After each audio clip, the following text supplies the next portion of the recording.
अखूट का मतलब खत्म नहीं होगी,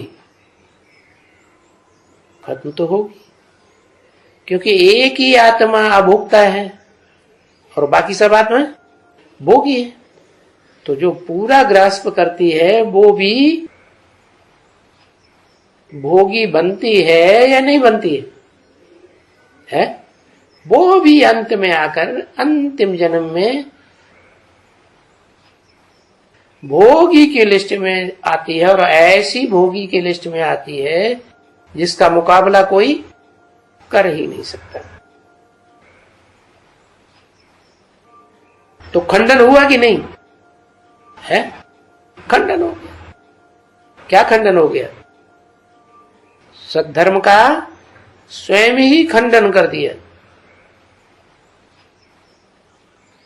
तो अब मंडन कौन करे? है बिगाड़ दिया, खंडन कर दिया, तोड़ फोड़ दिया, सृष्टि को विनाश कर दिया, विनाश का निमित्त बन गया। तो मंडन करने के लिए तो वो एक ही आत्मा रह जाती है, जिसे कहते हैं सुप्रीम सोल, जो अभोक्ता है, सदा काल का अभोक्ता। इसलिए अपने भारतवर्ष में खास जो भोगवादिता को छोड़ते हैं उनको क्या कहा जाता है?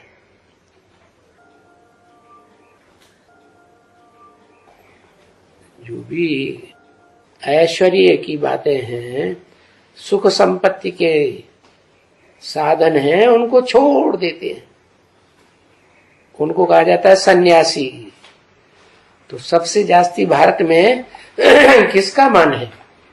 विद्वान का, पंडितों का, आचार्यों का, ऋषियों का, मुनियों का। अभी देखा जाए तो ज्यादा मान प्रैक्टिकल में किसका देखा जाता है? सन्यासियों का देखा। वही बात महाभारत में लिखी है। भले महाभारत युद्ध हुआ तो महाभारत युद्ध से पहले भी किसका ज्यादा सम्मान था? सबसे ज्यादा पावरफुल कौन दिखाया गया है? भीष्म। भीष्म पितामह। क्यों? क्योंकि उन्होंने जो त्याग करने की मुख्य बात है वो पकड़ ली। क्या क्या? कि वो सुख नहीं भोगेंगे, देह का सुख नहीं भोगेंगे। तो देह का सुख भोगेंगे भी तो ज्ञान इंद्रियों की बात। तो कोई राजा को बच्चे नहीं होते थे, उन्होंने रिक्वेस्ट की, हमारे तो कोई बच्चा नहीं है, आप तो सन्यासी हैं, कुछ हमें युक्ति बताओ। तो युक्ति क्या बताएंगे? ये तो बता ही नहीं सकते कि कोई दूसरे भोगी को पकड़ लो। क्या? जैसे एडवांस ज्ञान में भी ऐसे पैदा हो जाते हैं। क्या पैदा होते हैं कि नहीं? एडवांस ज्ञान ले रहे हैं, वे एडवांस ज्ञानी हैं, देखा जाए तन मन धन से अर्पण है। फिर क्या करते हैं? खुद के बच्चे पैदा नहीं होते तो कोई भोगी को सहयोगी बना लेते और उससे बच्चा पैदा कर ले। तो दोष हो गया, पाप हो गया या पुण्य हो गया? बड़ा पाप हो गया। तो वो जो बड़े से बड़ा सन्यासी कौन होता है? शास्त्रों में तो भीष्म पितामह को दिखाया, लेकिन वास्तव में द्वापर के आदि में ऋषि मुनियों के बीच में सबसे बड़ा सन्यासी हुआ व्यास। उन्होंने उस राजा की रानियों में नियोग से संतान पैदा किए, जिसको स्वर्ग में सतयुग में कहते हैं योग बल से पैदाइश। क्या?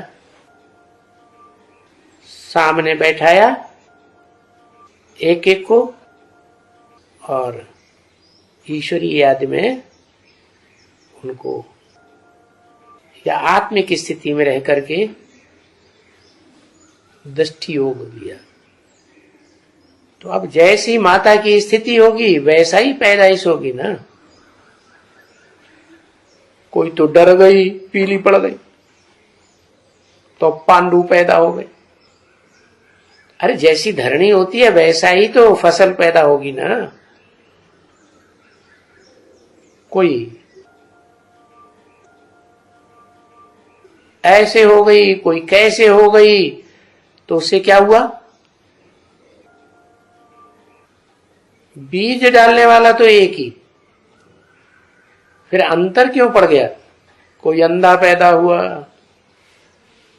कोई दास दासी बन गया। उसका कारण क्या हुआ? धरणी।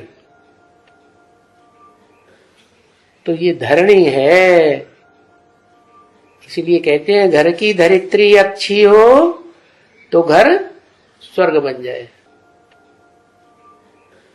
और घर की धरित्री अगर खराब है, व्यभिचारिणी है, तो घर खंडन हो जाएगा, बर्बाद हो जाएगा। पूरा परिवार ही नहीं, वो पूरी नस्ल ही खंडित हो जाएगी।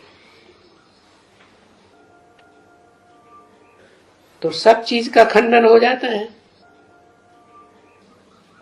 कला कमती हो गई ना।